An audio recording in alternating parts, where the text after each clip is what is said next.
Yes. It is. I move that the meetings on the meetings agenda constitute essential business of this committee. Meeting electronically is necessary to protect the health, safety, and welfare of Tennesseans considering the COVID-19 outbreak, and any rule conflicting with Governor's Executive Orders 16 and 34 permitting electronic meetings be suspended. I'll second that motion from, it's Kyle from Welcome Home Ministries. Great, thank you. Okay, so what we traditionally do is then we go down the roster of voting members, and that would be anybody who's attended 50% or more of the meetings in the last year. We put together that list yesterday, so I'm just going to read in alpha order by agency, and I'm going to select the primary voter, but if the primary voter happens not to be there, then the proxy can vote in their place. And I'm reading from another laptop, so hopefully you'll be able to hear me when I do that. All right. Taylor Terry from Agape Morningstar. I'm here. All righty. And do you approve? So it would be here and I approve, or yes? Here and yes. Great. Kim Demetrio, Catholic Charities. I'm here. I didn't hear what the approval thing is, though. It is basically a motion to hold this meeting electronically. Yes, I approve. Yeah. Okay. Thank you. Stephanie Cooper from Centerstone. Here and I approve. Tyler Peterson or Ryan Lesueur from Community Care Fellowship.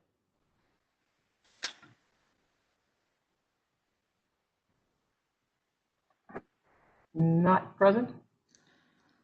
Kathy, I know you're here from the contributor. Yep, here and I approve. Do we have to list conflicts of interest? We receive the extra. Okay, sure. Yes, that would be good. Any of the prior folks with conflicts that are similar to that? Typically, they'll have to do with the vote, and really the only vote that we have today is the district that we're doing now. So, all right, I'm going to move on. Marissa Smith Fletcher from Empower Tennessee. Here and yes. Thank you. Heather Dillashaw from ICF. I'm here. Great. Carrie Dietz from Legal Aid.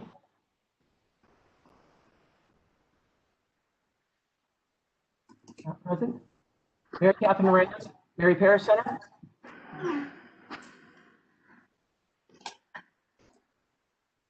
Not present. Is Meryl Cope on from Mary Parish? All right. Jonathan Adair, Matthew 25.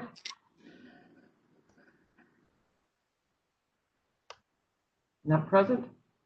Friva Gilligan, MDHA.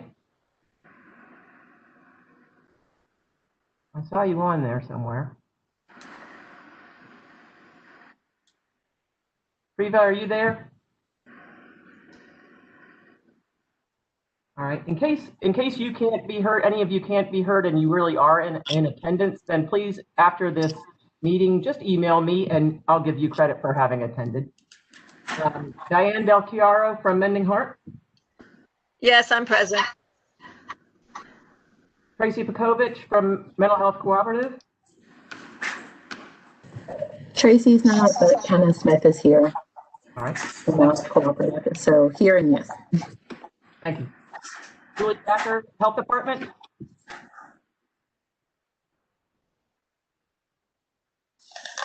Julie, you there? Right. Judy Chackett with MHIT.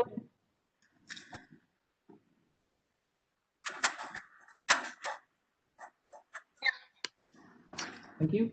Lee Stewart with Metro Social Services. I saw you on there. You need to unmute, Lee.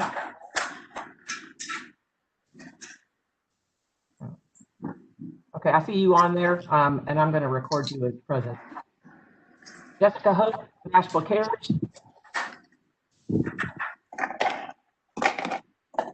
Not present. Adam Reese, Nashville Downtown Partnership. I'm here. Yes. Yes. Ty Brown, Launchpad. I am here and yes on the motion. I I know Clary's out with surgery. Norman Humber, Nashville Rescue Mission. Sorry about the dog. Anybody from the Rescue Mission on? All right. Cindy Manginelli. Present and approve. Thank you.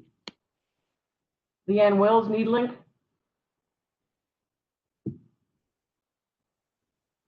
Not present. Crystal Wolverton, Neighborhood Health. Present and yes. Kim Collins, The Next Door. Present and yes. Terry Gordon, Center. Present and yes. Ingrid McIntyre, The Village at Glencliff.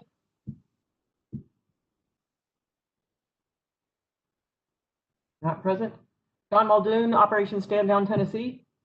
Present and agree. Ashley Blum, Park Center. This is Bill Friskismore. I'm our proxy. Ashley's at a training. Okay. I'm present and I agree. Great, thanks, Bill. Kelsey Hall, Project Return. I am here and I agree. Pamela Sessions or Paula Jennings, Renewal House. Present and approve. Hi, Paula.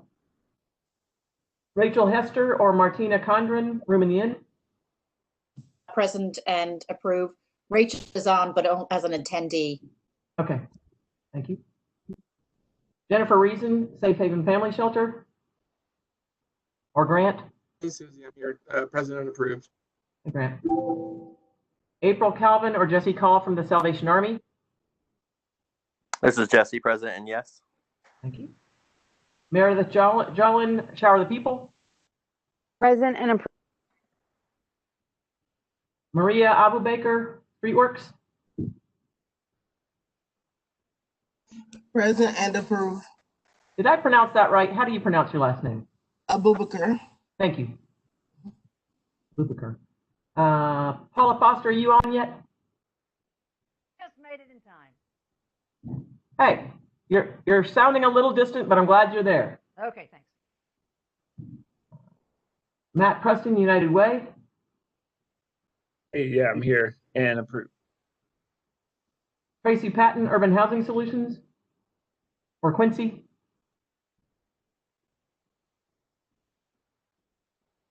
Not present. Whitney Riddell or Jaha from the VA. It's Whitney, present and yes.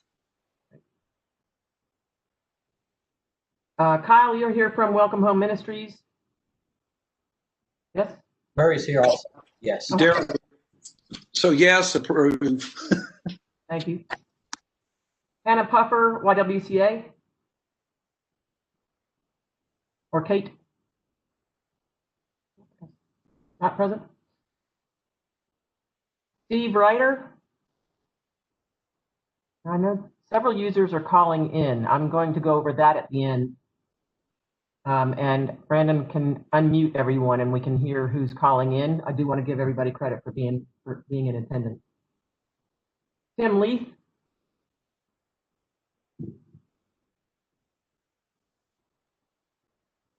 Arthur Murray, step up on second. Or Terry.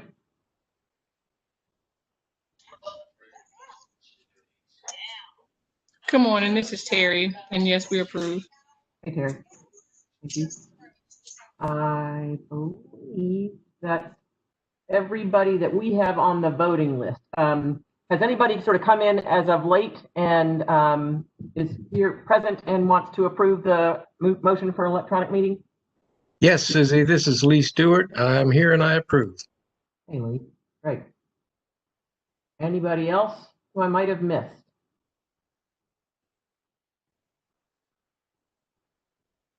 Hey, Susie, it's Diane with Mending Hearts. I wasn't sure if you heard that. Okay, and I approve.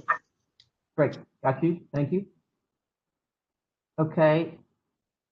Brandon, if there's a way for you to unmute everyone, I would like to make sure that the call-in folks get credit for it being in attendance. Is there a way you can do that? Yes, so now I'm muted. Thank you. Okay, if you're calling in, all I can see from my end is the first 3 digits of your phone number, so we really have no idea who you are. If you can, please announce yourself, and again, I'll write you down as having been present this morning. Mark Warlock. Mark, thanks. Hi, this is Maggie Ward. Sorry, somebody? It sounded like Maggie Ward, something like that? I'm from the YWCA. Hannah's not able to be here. Oh, good. Thank you. All right. Anybody else? Melanie Barnett, room in the inn. Hey, Mel. Donald May from Operation Stand Down, Tennessee. Okay. Hello, Courtney Toby, Nashville Cares. Courtney.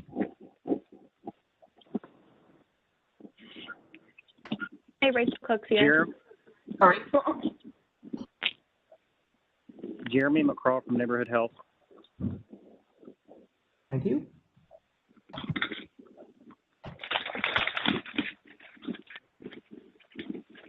Any other call-ins? Hey, this is Jeremy Gartland from Oasis Center.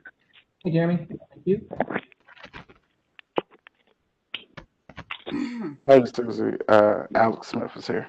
Hey, Alex, I saw you on there. Thank you. And Sheila, I see you in there too, so I've got you. And Vicky. Perfect, thank you. Anybody else calling in who hasn't said their name yet? I'm Chastity. Jeff Swafford. Okay, sorry, I heard Chastity and I heard Jeff Swafford from Nashville Street Project. Giovanni A. from Metro Social Services. Giovanni. And then Chastity, who are you with?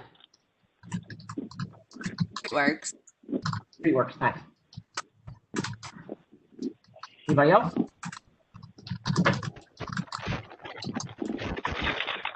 Giovanni A. from Metro Social Services. Yep. Not you, thank you. Anybody else before we let Brandon put everybody on mute?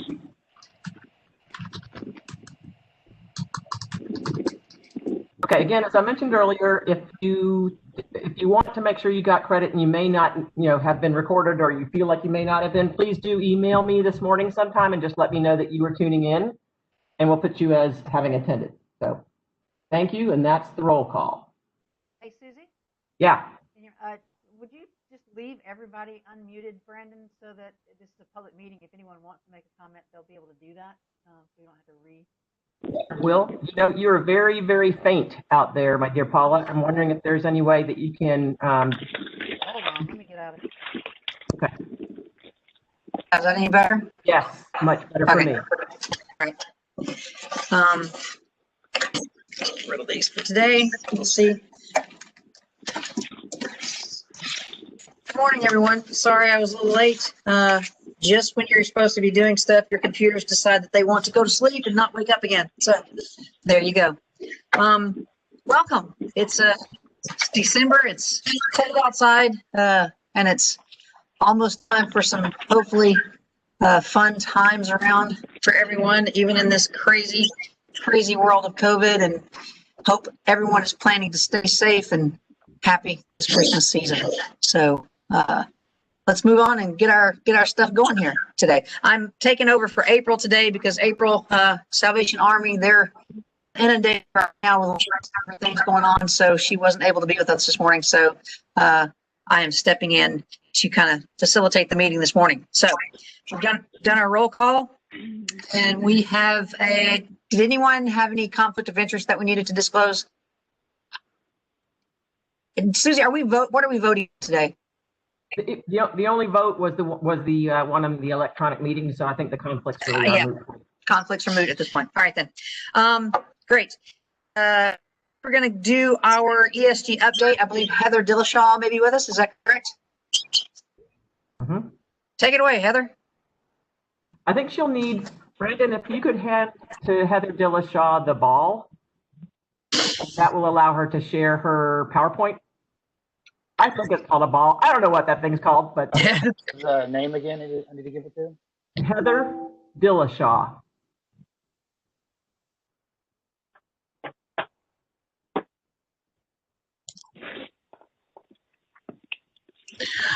All right. Everybody, I'm going to share my screen in just a second, but want to tell you what we're going to be looking at first. As I think all of you know, myself and Melissa Michael have been working with Nashville since July, particularly on the stimulus response funds that came through the ESG dollars. So I'm going to show you progress that has been made in Nashville, mostly since October 1st on the housing side. We did a ton of planning between July and October, and we've finally started, gotten to the point where the funds agencies have their money, starting to move people in, all that. So I'm going to show kind of where we are right now in that progress and that housing, and say a little bit about who we're housing, those kinds of things. And then we have just some accomplishments that we want to share so far. So I think I have that. Okay.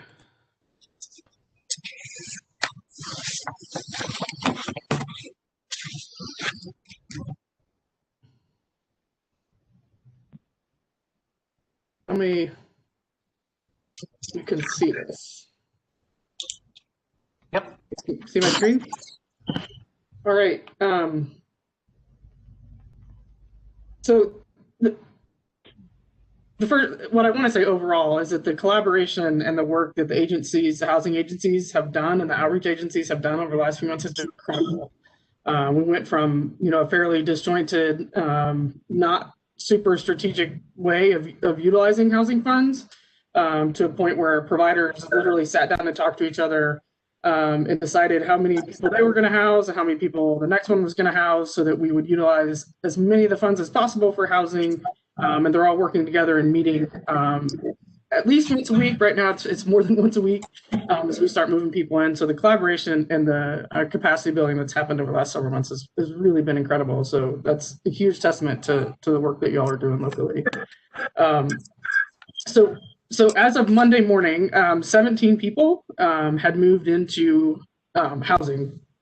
And so those are 17 households that are permanently housed now and have supportive services. And we are hopeful that they will not cycle back into homelessness with those good supportive services and the time to stabilize inside safely, all those things. There are 78 people that are enrolled, which means there are that many and more people on their way to housing right now. I know that several people on this call are literally moving some people in today, or their agencies are, so that's very exciting as well. And it looks like we will have potentially close to 85 people housed by the end of the month, if not early January, which is huge. Y'all have never moved that many people in that quickly.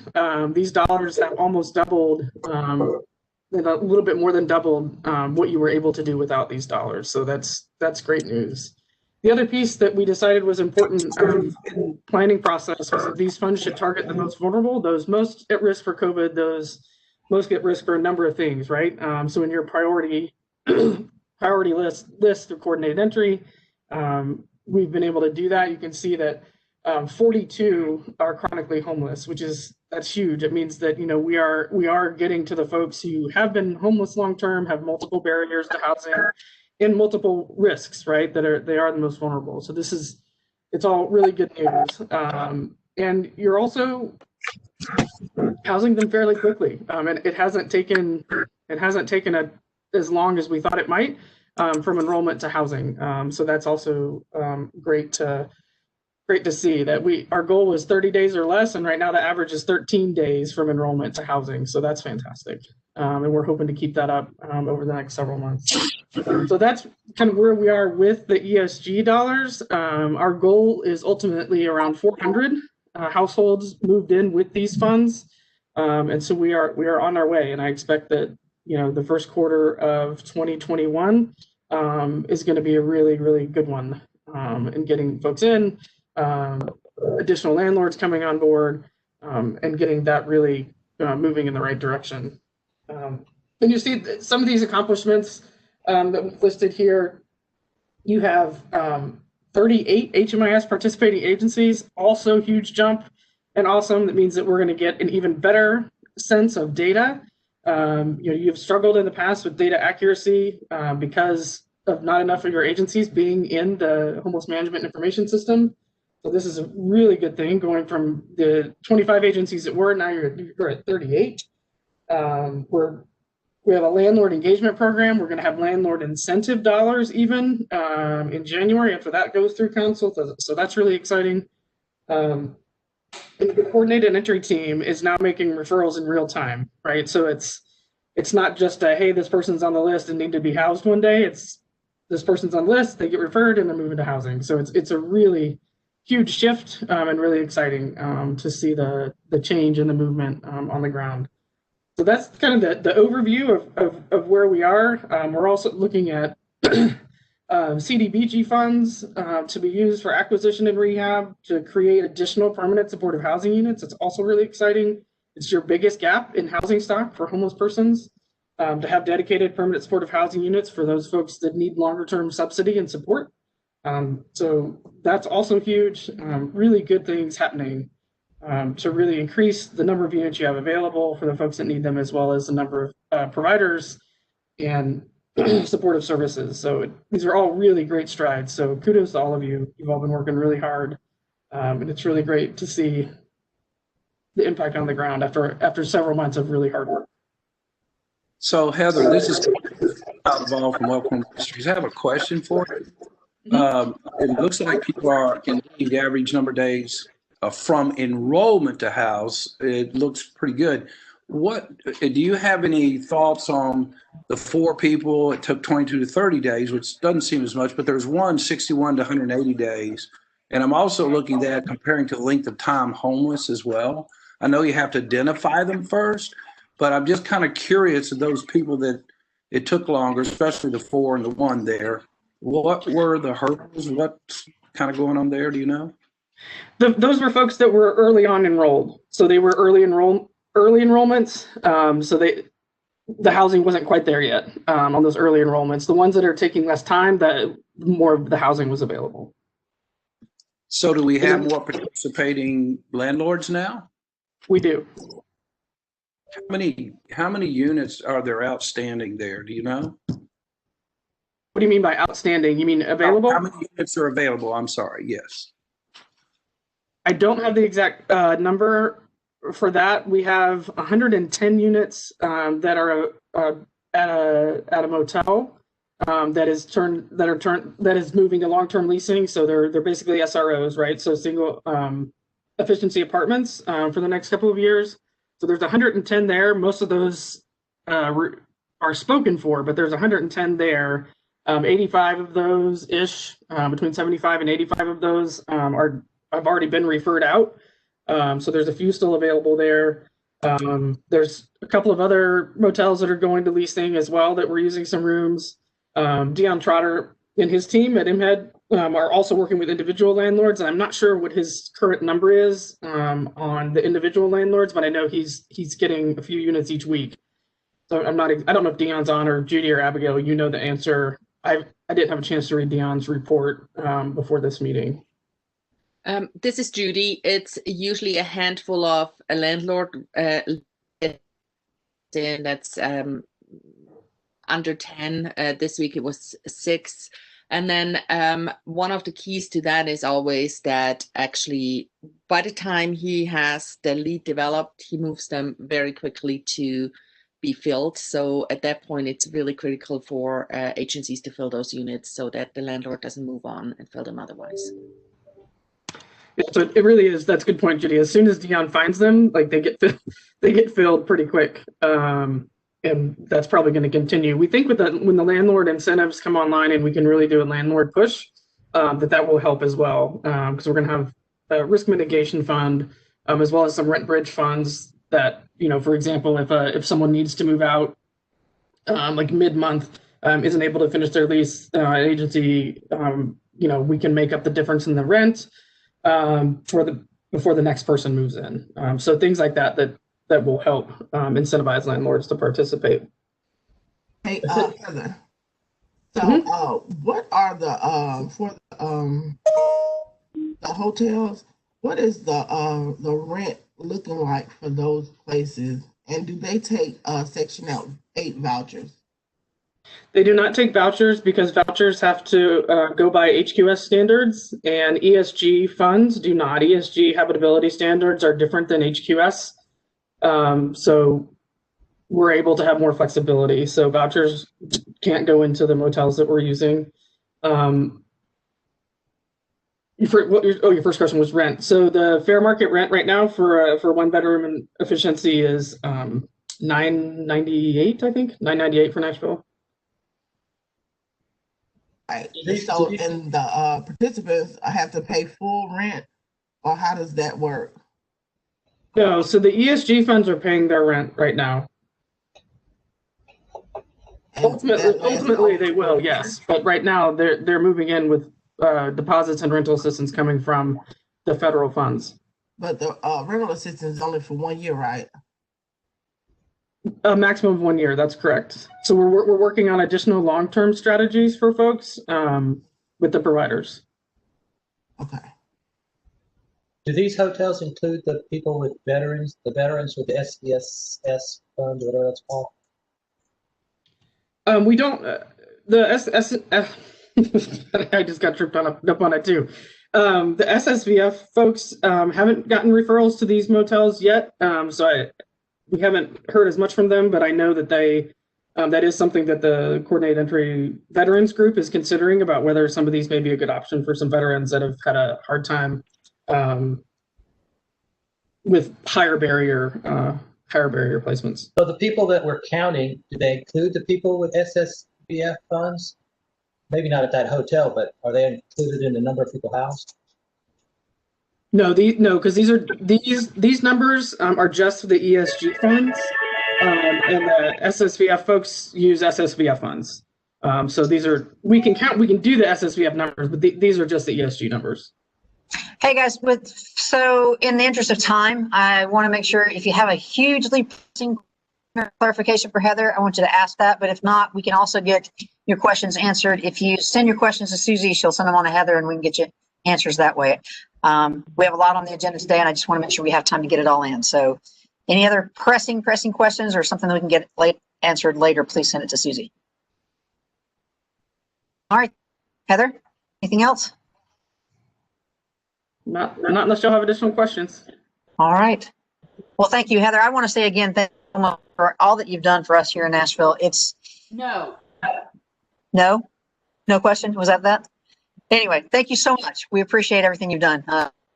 Forward to continuing to work with you on all these things.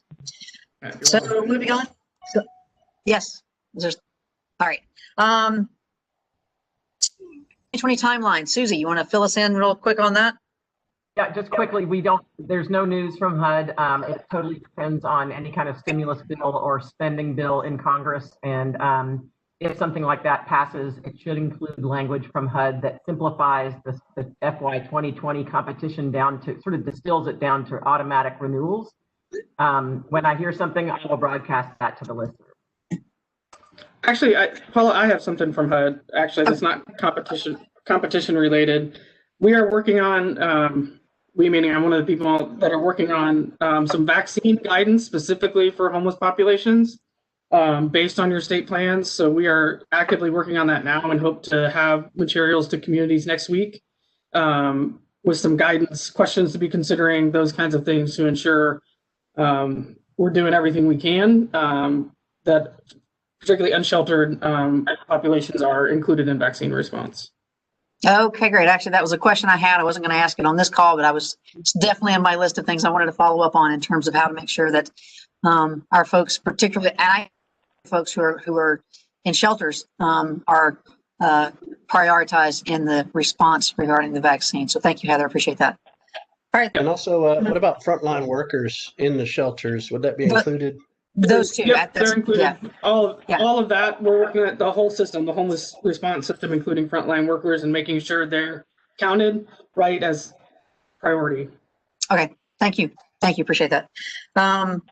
So Abigail, you have some things you need to go over with us? And let me be very clear. The things that Abigail is about to share with you are things that we have been asked by HUD, I think, to include in our charter revisions. So while we may want to discuss them ad nauseum, because we always do, these are some things that we don't have a whole lot of leeway to change. So it's more for informational at this point.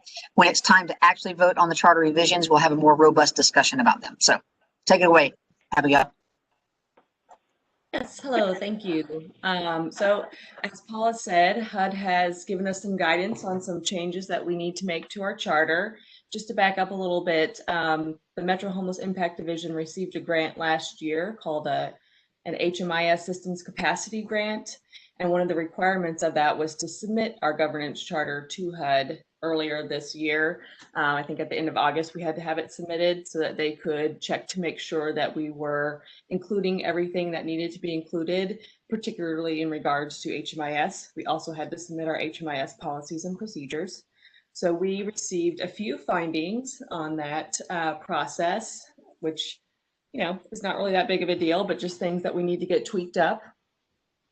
So we have taken these findings and these tweaks that we made to the charter to the governance charter committee, and they reviewed and approved moving this forward to you all for public comment. So it has been sent out to Susie's vast email list, as well as I believe it's also posted on MDHA's website.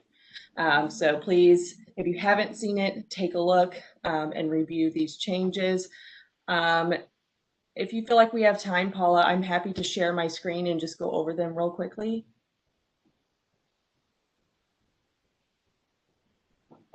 Yeah, I think we have time for you to go over them really quickly. Again, I don't want to really open it up for a lot of discussion today because it's out for public comment. Please take a listen, send those comments, and then we will have a more robust discussion closer to time to actually take a vote on the changes. So thank you. All right, Brandon, would you mind passing me the presenter?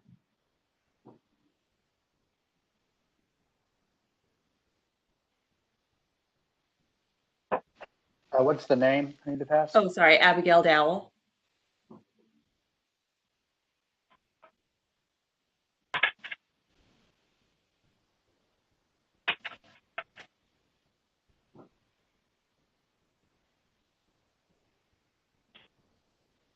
Great. Okay.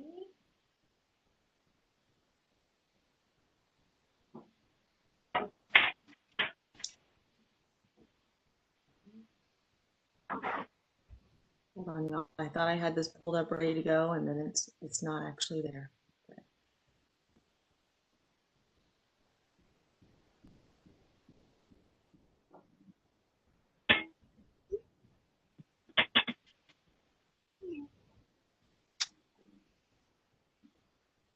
Okay, so all of the changes take place in the HMIS lead section. So that is on page 13 and 14, and I'm going to go up here to the top.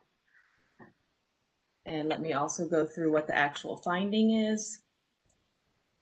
So the first one that we received the finding on was that we needed to identify the single designated HMIS lead, and that needed to either be indicated in the governance charter or we had to indicate where that was identified. So we have that identified as the Metro Homeless Impact Division in the HMIS policies and procedures.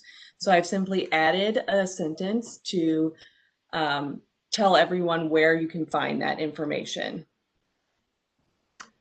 And based on the reviewers' comments, we believe that will suffice. The next finding that we received was that we needed to specify the COCs responsible for entering into an HMIS lead agreement with the HMIS lead. So we received a finding on this, but I actually believe that we have this covered based on HUD guidance in our document, and potentially they just missed it because they had to review multiple governance charters at the same time. So I've highlighted it for them to look at again. So it states here that the governing body for the COC, the Planning Council, will be responsible to enter into an operational agreement with the designated HMIS lead agency. So that's not actually a change, but I just want you all to be aware. The next one is we received a finding that we are to outline the process for the HMIS lead will follow to develop and maintain required HMIS policies and standards related to functionality, privacy, security, and data quality. So after talking with Rachel Cook, our HMIS system administrator, and then also the governance charter committee and folks, we added in that there will be at minimum a review of the HMIS policies and procedures every 3 years in conjunction with the HMIS lead designation, which is currently every 3 years. So obviously, and we've added this in here, changes can be made earlier than that as needed, and as things change with HMIS. I think we can all agree that lots of things are changing right now, so we may have to change that document sooner than 3 years. And then the last piece is that we received a concern, and this is not something that we had to change, but I went ahead and threw in a little bit of language in here anyway, that we don't have anything specifying how we will do HMIS end user fees or charge those. Currently, we don't charge HMIS end user fees. So I just added that we would update the HMIS policies and procedures in the event that we start charging those fees. And then we will make sure that's noted here in the governance charter. And then the last finding we received was that we just needed to clarify where people can go to find any other information regarding HMIS and different responsibilities and roles. So I've added that piece here in this last paragraph, that all other information can be found in the HMIS policies and procedures manual. So those are the main changes, and they're only based on the findings. Again, as Paula said, this is not a total review of the HMIS or of the COC governance charter. That is going on with the governance charter committee now and will be up later on in the year for any votes or changes that need to be made for the whole document. So feel free to submit public comment and ask questions if you have any questions. Thank you. All right, thank you, Abigail. So I would really encourage all of you to take a look at those where they're posted online. If you have questions or concerns, please send them to Abigail ASAP so that we can go ahead and move through this process. And yeah, I appreciate that. So any pressing questions or anything that needs to be asked at this moment before we move on? All right, then. Thank you all very much. So now we have committee update time, and I think the only committee update we have today is the point in time count committee. And Susie, that would be you. Yep, Jaha couldn't come. She's got another meeting. She's the chair of the committee, and said that I could report. The point in time count is again going to be Thursday night, January 21st. Folks who are in shelter will be enumerated, as well as people who are sleeping outdoors. There has been a committee that is looking at counting the folks outdoors, and it has been meeting fairly regularly. We have most of the team members fleshed out. The team lead training is scheduled for January 6th at 10:30. We're also designing, sort of in conjunction with the virtual training that Lindsay put together over at your place, Paula. We're going to try and tack on a few particulars to the count and have virtual training for all of the members of the committee or of the teams a little bit later than the 6th. Haven't quite scheduled that yet. Due to the virus, we are scaling back the survey to about only 6 questions. We're going to have PPE out there for everybody, masks, gloves, and those will be distributed to homeless folks who are awake as well. We may need a couple more folks to help with with 2 of the driving teams. So if anybody is interested in volunteering, we could use you. And the next meeting of that committee is tomorrow at 10:30. Thanks. Hey, Susie. Yeah. One question. Are you guys, given the fact that there has been significant additional money to place people in hotels, will there be a particular something similar to the emergency transitional housing that will be sent to agencies around those that are in hotels so that we don't miss what is fairly significant this year? That's an excellent point, because people who were in hotels and paid for by nonprofit agencies are counted that night. And I will have to talk with Rachel and some of the MHID staff about that, because that is something that I have overlooked. Good point, Sean. Thanks, Sean. Good question. With an SSVF between two agencies has got at least 100 individuals housed that way. You don't say. Okay. Right. Okay. Thanks, Sean. That's great. Thank you so much. Yep. All right then. Is that it, Susie? Yep. All right. So it's great. We've got, we're really good on time right now. So I want to, before we move on to Mel Fowler-Green and her presentation on equity, I want to say to everyone out there that the Homelessness Planning Council wants to make sure that you all know how appreciated you are. And I wish that there's a lot of things that I could do to make you feel that way other than just saying thank you. But I really do want to say thank you. The organizations and all of you that are part of those, it's cold, it's crazy. You know, this year is, and hopefully will not be as weird again, but I want to say thank you so very much to every agency, every individual, every outreach worker in particular, who are out there finding folks and trying to do the good work and getting people into housing and taking care of folks who they can't get into housing. And it is not easy. It is emotionally taxing, and it is a huge burden to be able to look at someone and say, I can't help you, and know that that is sometimes a life or death question and answer. So I want to thank you all very much for everything that you do. So with that said, Mel, thank you so much for joining us today. We want to hear what you have to tell us and appreciate you being here. So I'm going to turn it over to you right now. Okay, great. Thank you so much, Paula. I want to also thank you all for the work that you do. I'm the director at the Metro Human Relations Commission, and I have the honor of working with Paula on some issues, and with Judy. I've done a lot of work with Ingrid, and it's nice to see a bunch of friends here. And I thought that managing my commission of 17 people presented a challenge online, but you all just schooled me. So I really appreciate you all, and it is an honor to be here with you. So there's no that I'm going to be able to present sort of a full-scale training on equity for you in 45 minutes. But I do want to go through some just some basic information and invite you all on March 9th.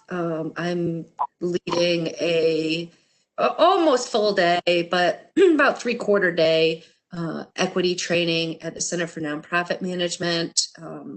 If somebody send a link out for you all, there'll be much more. That workshop is much more interactive, and there'll be greater depth. So I'm gonna get started.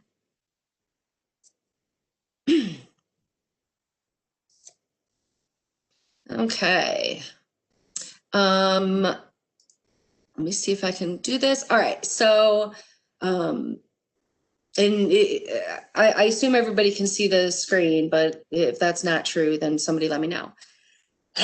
So I want to talk about, like, how do we implement equity frameworks to create systemic change in the work that we're doing and the work that you all are doing.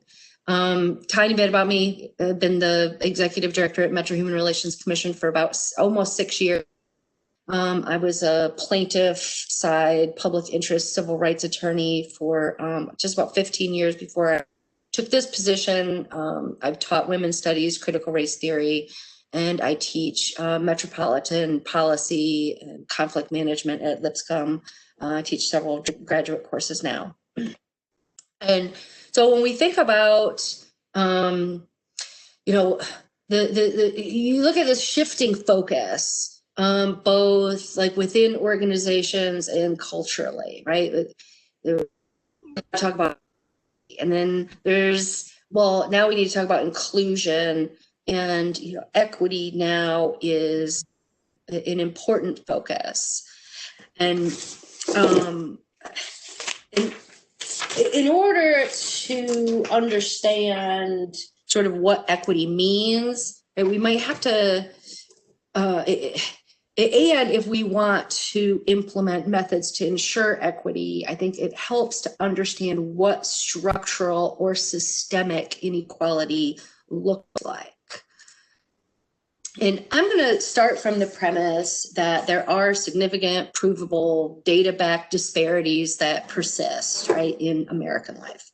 And those disparities are on the lines of, right, like they're racial lines, ethnic, gender, social, economic, and of course, intersectionally. And the disparities persist, right, despite the fact that we have had a formal dismantling of slavery and Jim Crow laws. We've had the adoption of civil rights legislation that prohibits many forms of discrimination, mostly intentional, right? Those civil rights laws are better at addressing individual or intentional forms of discrimination rather than systemic. And these disparities persist despite the fact that we've had like trainings and workshops and seminars and all these other educational opportunities aimed at ending the disparities. So sort of like what's going on? So there's Georgetown law professor Cheryl Cashin was asked why racial disparities persist despite, right, the civil rights laws and the formal dismantling of slavery and Jim Crow laws. And what she said was, we don't have Jim Crow anymore, but we have a lot of the enduring structures of Jim Crow, right? Often tied to where you live.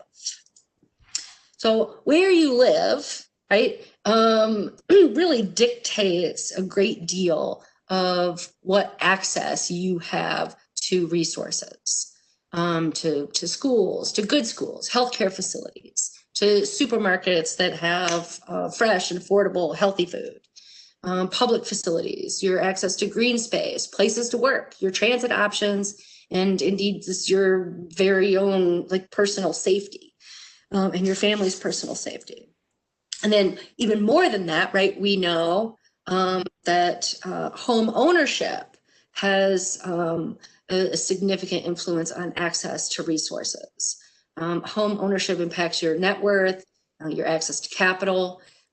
There's positive correlation with educational achievement, with civic participation, right? If you own your home, statistically speaking, you are more likely to know who your council member is, for instance, and to participate in other civic life. Home ownership has it impacts health, stability, and overall quality of life, right? And when you think about like where you live and just sort of overall quality of life, there was I believe it was the Harvard study. There was a Harvard study that showed that your zip code was in fact a greater predictor of your health outcomes than your very own genetic code. Yeah. So understanding sort of where we are now, right? Let's talk about like where we came from. So some of you may have seen this map before. This is a map from a website called Mapping Inequality, and it reflects the actual security map that was made by the New Deal agency, the homeowner between 1935 and 1940. And when you hear the term redlining, right, this is what they're talking about. So the New Deal agency was sort of, and this effort in the early 40s, right, was the first time that we made available the federally backed mortgages. So these security maps were created by this federal government agency to reflect or indicate the security of the loan. right? So where they where they believed that would be sufficiently repaid so that lending was safe in the areas that are green, and were significantly restricted in the yellow the yellow areas, and were nearly completely unavailable in the red areas. And if you're familiar with the demographics of Nashville, I think that, you know, in some ways this map speaks, right? But it should be noted, right, that some of these red areas, designated red, for the most part, merely because that's where black families lived. And it wasn't just keeping black families from getting mortgages. These security maps also destroy the possibility of investment. Black people lived, right? White people couldn't get loans in those either.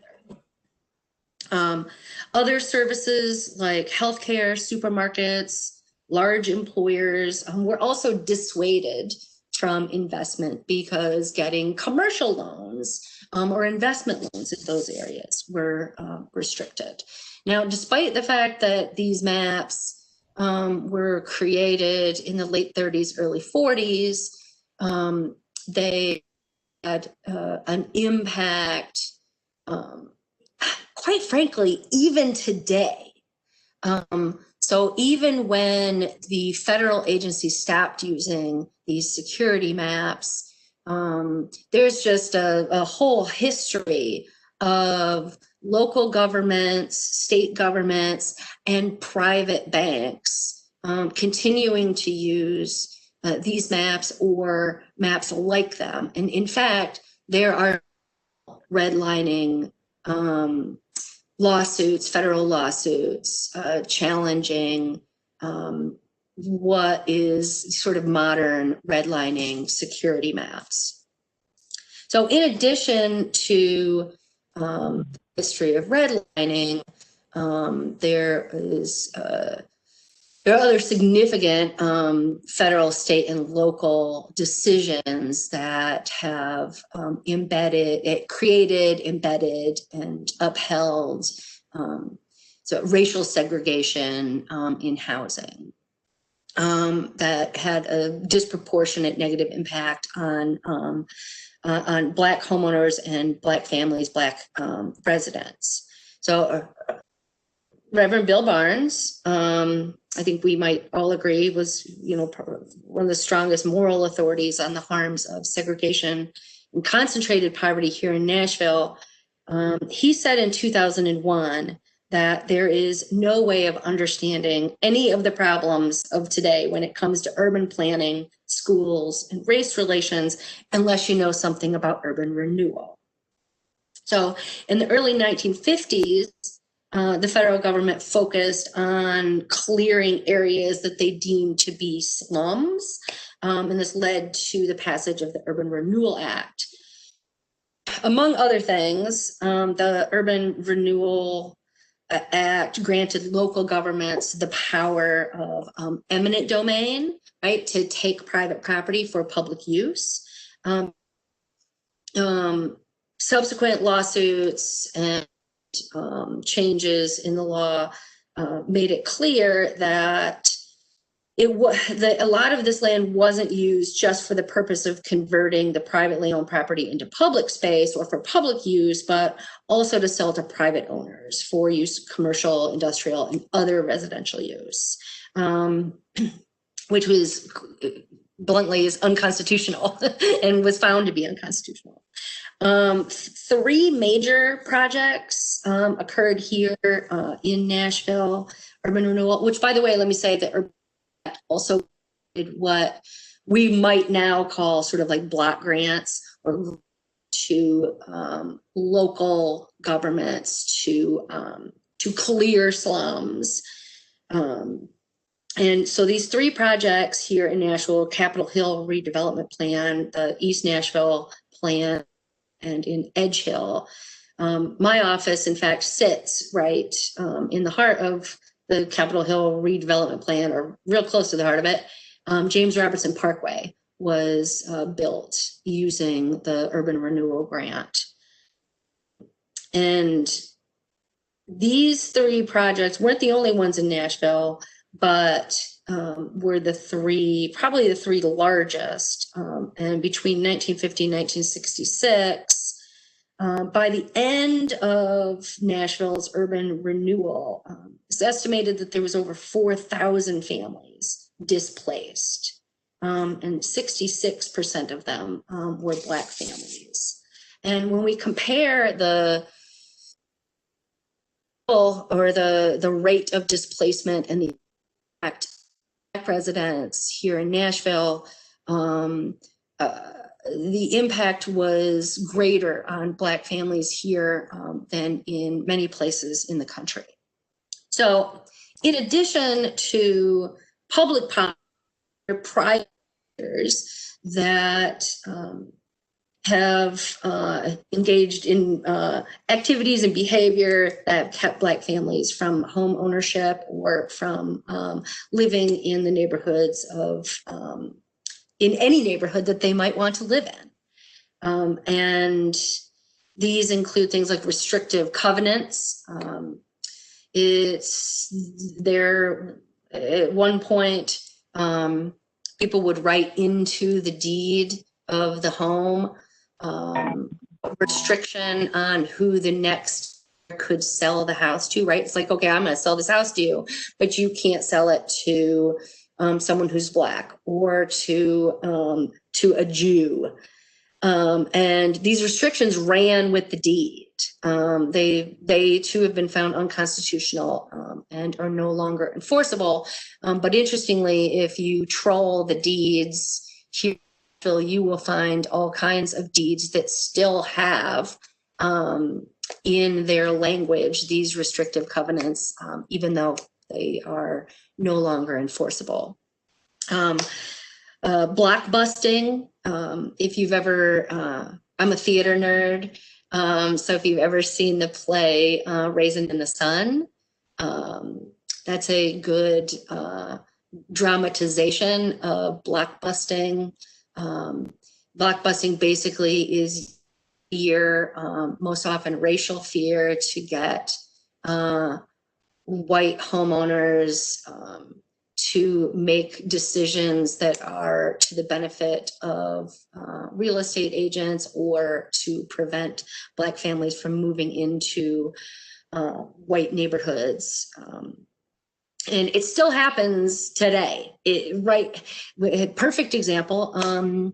I live in Woodbine, and the Boys and Girls Club on Thompson Lane was up for sale, and there was under contract was put up. And don't ask me why I do this. Look at the Facebook page for my council district. Sometimes that's really painful, but I keep an eye on it. And when the under contract came up, there was some discussion on that Facebook page, like, oh, hey, what's going to happen to this Boys and Girls Club or to the building? Anybody know? And somebody responded that they had heard from their real estate friend that it was being converted into Section 8 housing, which wasn't true. But to me, having sort of studied the history of blockbusting, I immediately thought, this is blockbusting, right? Like I live in a neighborhood where I get, postcards on the regular, or letters or calls or texts unsolicited to buy my home. And so this sort of fear, this dog whistle, so to speak, of, this is going to be Section 8 housing, and there's going to be poor and Black people moving into it, as a means of getting fearful white residents to, like, you better sell now. So that's blockbusting. And then subprime loans, right? During the recession, higher income Black households were sort of the perfect customer for subprime loans, right? Because subprime loans are most profitable if the homeowner does not lose their home, right? If they stay in the home and continue to pay higher interest rates, like that makes the most money. So Black communities had, who've long been ignored and discriminated against by banks, sort of creating this void in the market. The subprime loans were really profitable for the banks. And Black and Latinos were 2.4 times more likely to receive a subprime loan than whites. And then there's new evidence now. The Center for Investigative Reporting did some deep work that showed the legacy of redlining and the way it's persisted, 50 years later. In dozens of cities across the country, African Americans, Latinos, Asians, Native Americans remain more likely to be denied conventional mortgages than whites. And this is true even when controlling for things like the applicant's income, the loan amount, and neighborhood characteristics. And then there's this new paper from two scholars from University of Indiana University that nationwide Black families pay 13% more in property taxes. And that's two different things. One, property assessments are sort of less sensitive neighborhood attributes than market prices are. And this sort of generates a racially correlated sort of spatial variation in tax burden. I know that's a lot. But the reporting is really intriguing. It's the first time, and this is pretty new work, but it's the first time that I have seen sort of a full-scale review of the higher property tax burden paid by Black homeowners. And then another new form of redlining is through social media. 2016, ProPublica reported that Facebook allowed housing advertisers to exclude users by race. So this is the actual, the sort of ad application, so to speak. And here's what's your ad campaign? A renter. And who do you want to see it? People in New York over the age of 18, but exclude from that people who have on their Facebook page an ethnic affinity of African American, Asian American, Hispanic. So quite literally, this is like, imagine if during Jim Crow, this is what ProPublica said. Imagine if during the Jim Crow era, a newspaper offered advertisers the option of placing ads only in copies that went to white readers. That's basically what Facebook is doing here. So the HUD has sued Facebook for violation of Fair Housing Act because of this practice, and there's a couple of lawsuits going, and they now say that they no longer allow this kind of blatant discrimination. So sort of, the legacy of sort of these racist policies and practices are pretty clear, right? African Americans were locked, and this, I couldn't be more sort of forceful about this argument, right? If you think about the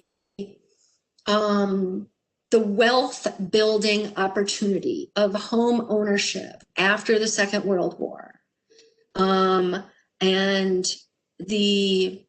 all of the ways in which Black and Brown residents were denied that opportunity, they were quite frankly then locked out of the greatest mass opportunity for wealth accumulation in American history. And Black families today, regardless of income, are significantly less wealthy than white families. Pew Research Center estimates that white households are worth roughly 20 times as much as Black households. Blacks are far more likely to have zero or negative wealth. And nearly 2/3 of the neighborhoods that were deemed hazardous are now home to mostly minority residents, typically Black and Latino. And on the flip side, and let me show this again, right? So on the flip side, the areas that were deemed safe or best, green, back in the late 1930s and early 40s, remain middle to upper income. 85% of them are still predominantly white. And so when you look at this, this was from the census website, Opportunity Insights. And if you've not went and played with this, I think it's definitely worth it. There's all kinds of metrics that you can choose, sort of drill down. This is median household income of residents between 2012 and 2016. We're going to be able to have an update on this soon. But when you look at this, to me, it's really remarkable how reflective this is of this map. And, I thought I was a genius when I saw that correlation, but it wasn't just me. Having done some more research on this, this correlation is true all over the country. There are all kinds of cities where people have published things sort of showing the correlation between these old security maps and modern, right now, household income or household wealth, educational attainment, right? There's all of these metrics match up pretty remarkably. So I guess what I'm describing here through this exercise is what I refer to as, right, is systemic racism. And I know that, in these renewed and sharper calls for racial justice that we've seen over this last year, there's been a lot of discussion about the need to address systemic racism. And so, a definition of systemic racism is difficult, but here's what I have found useful. Systemic racism is a complex array of anti-Black laws and practices, unjustly gained political and economic power of whites, the continuing economic and other resource inequalities along racial lines, and then racist ideologies and attitudes that were created and are perpetuated to maintain and rationalize that white privilege and that white power. And systemic here then means that these racialized or racist aspects are manifested in each of society's major parts, right? Our economy, our politics, our educational system, even our religion and our families. And what's useful about thinking about it in this way is, right, that this theory then accounts for individual, institutional, and structural forms of racism. And I want to say, I just walked you through an example of systemic racism or systemic inequality in housing. But given enough time, we could probably construct the same kind of example through the lens of education or healthcare, employment, or the criminal justice system.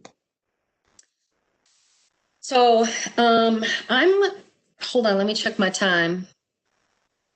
Okay, I am gonna skip this part because I want to talk about, like, what do we mean by equity? And I think that this is a fairly known cartoon and used to describe or to work as a metaphor for the difference between equality and equity. And if we were in an interactive situation, like I would love to hear about the ways in which you think that this metaphor works and doesn't work. But I will say, I think that it is useful if the inequality that you're addressing is height, right? But I don't find this metaphor particularly useful otherwise, right? Because in many ways, I think that what it does is it places the inequality or the inability to have equal access and opportunity with the individual, right? That's where it places that disparity rather than in the fact that there's a fence there. Right? So you can look online, there's all kinds of folks who've done like newer cartoons to address sort of the lack of usefulness in this particular metaphor. So again,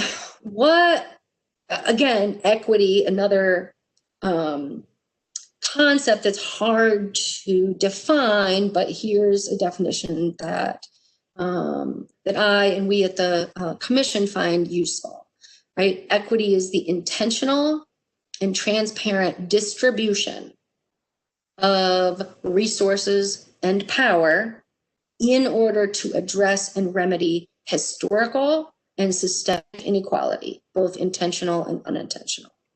So, intentional and transparent distribution of resources, right? Our institutional resources, our financial resources, and our informational resources.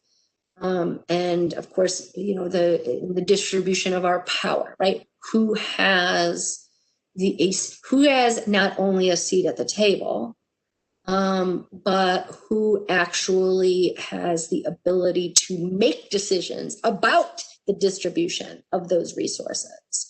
And is that distribution being done in a way that is both transparent and intended, sort of expressly intended to address and remedy historical and systemic inequalities? Kimberly Crenshaw, somebody who I've had the great opportunity to study with many years ago, she said this, and I find it useful. She said, treating different things the same can generate as much inequality as treating the same things differently, right? So when we think about, simply saying everybody gets the same thing doesn't get us to a place where we can find, that doesn't get us to addressing historical or systemic inequality. So what do we do, right? Like this, it seems overwhelming. And so how is it that we can sort of, in our own places, in our own institutions, and in our policymaking, how can we transform the structure to get more equitable outcomes? And that's really what we want, right, is more equitable outcomes. So 3 things. 1, commit to intentional organizational development. And I think the fact that you all have invited me here today, and that I know that this body has committed to looking at equity and trying to embed in your work, and I applaud you for that. So you all are on your way, right, by committing intentionally to the organizational development. And then, right, we focus on resource allocation, decision-making, and meaningful engagement, right? So where are we allocating our resources? Who are the decision makers? And are we engaging the people that we are serving, and are we working with them rather than, for them, right? And each one of these things we could do an entire workshop on. And then employ consistent processes, right? So, and that's not to imply, every decision gets made exactly the same way, or we treat everyone the same. Rather, when we build in consistent processes, it helps us avoid the pitfalls of things like, what people will call unconscious bias, right? Or, decision making that's based on our cognitive heuristics that lead to, negative outcomes. And, I know that unconscious bias training is really popular right now. And I do some of that, but I tend to believe that that's not something that we can cure ourselves of. But what we can do is build systems and processes into our work to help us avoid the outcome of those unconscious biases. And so, and there's, again, I'm going to look at the time. Okay, I'm good. And so when we think about like, how do we do that? I think it's useful to think about sort of these three steps: on the individual level, on our institutional level, and then on the systemic level. And there's ways of analyzing the disparity, or like the ways that we can analyze like our goals and what it is we're trying to achieve, like on these three levels. And I'm going to give you an example. Okay, so when we think about home ownership, for instance, we can think about like, how do we match the problem to the best intervention strategy? So like for the individual, right? Let's say, poor credit. Well, a possible individual intervention strategy might be, credit counseling or, financial literacy training. On the institutional level, right? Discrimination in mortgage lending.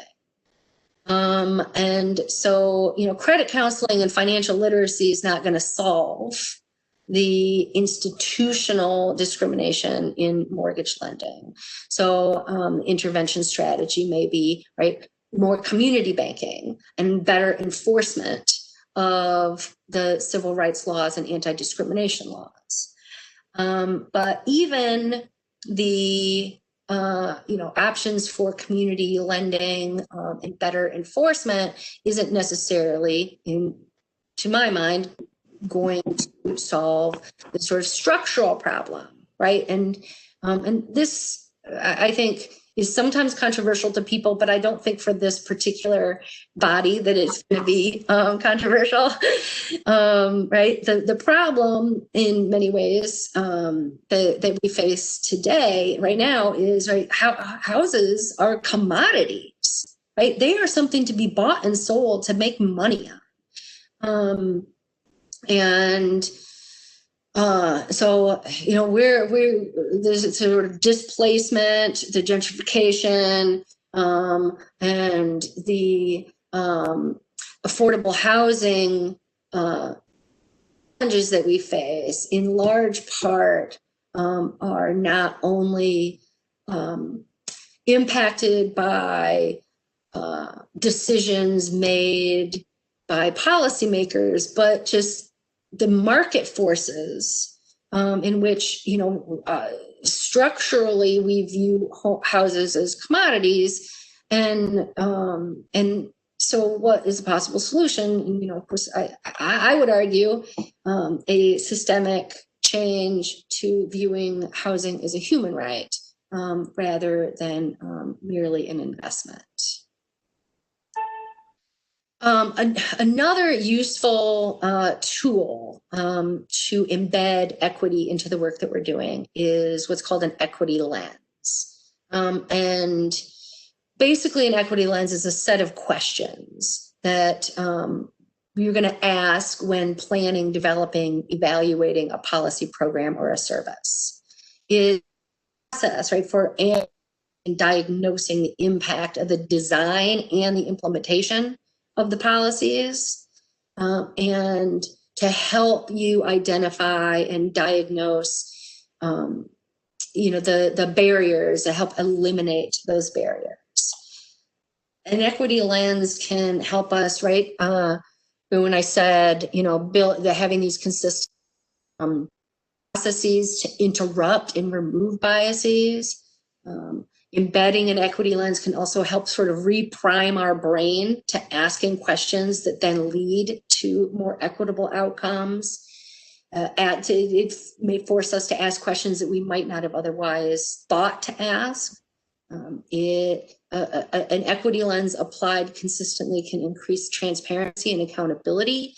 And there is the hope that this kind of embedded equity tool can help shift historical institutional patterns. I think the jury's a little still out on that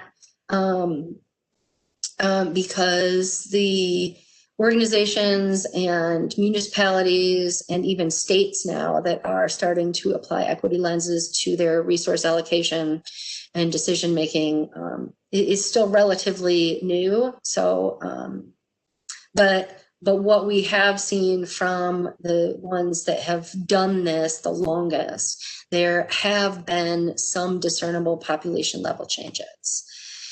I mean, I'm not going to go through the questions necessarily, but I just wanted to show you, like, here's an equity lens set of questions that was recommended and published by the Government Alliance on Race and Equity. Here's another one that's probably one of the oldest in the country that was implemented by Multnomah County. That's Portland, Oregon. They developed this and implemented it.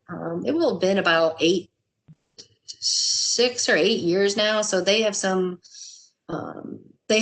decent data on the impact of this implementation. And so basically, they've embedded this in budget processes and asked their departments countywide to use this.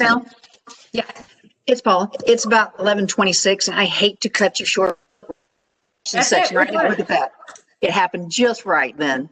So we have a couple of minutes, folks, if anyone wants to ask a question of Mel real quickly. But I really do appreciate your presentation. It's always helpful to hear, and I do. Thank you very much. Does anybody have a question for Mel?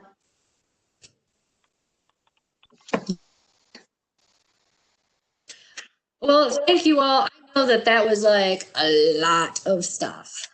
And I'm happy to work with anybody to sort of dig into this further, or with your organization, your individual organizations.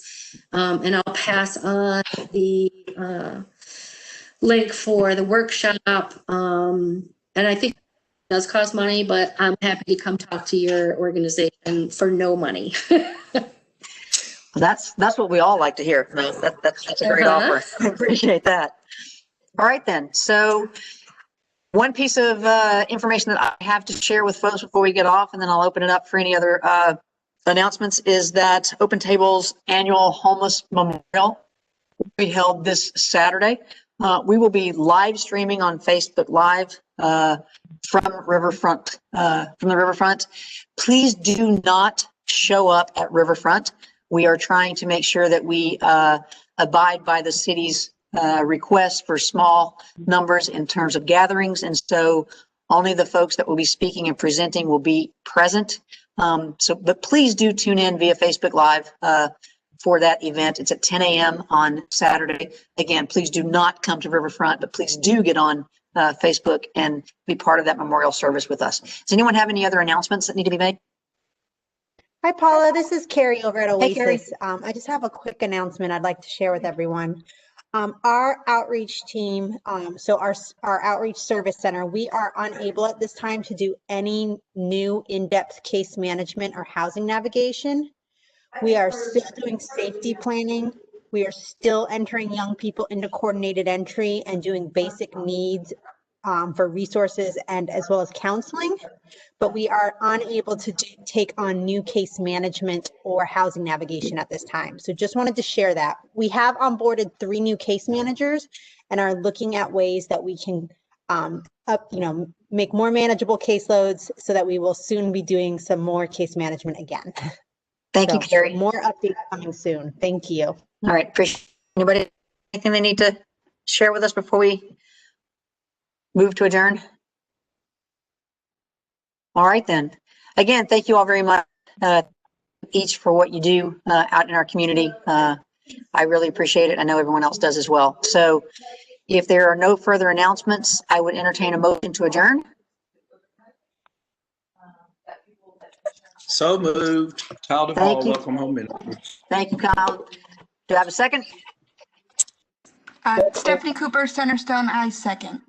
Thank you so much. Please indicate your vote by logging off and having a very, very wonderful holiday season. All right. Thank you, guys.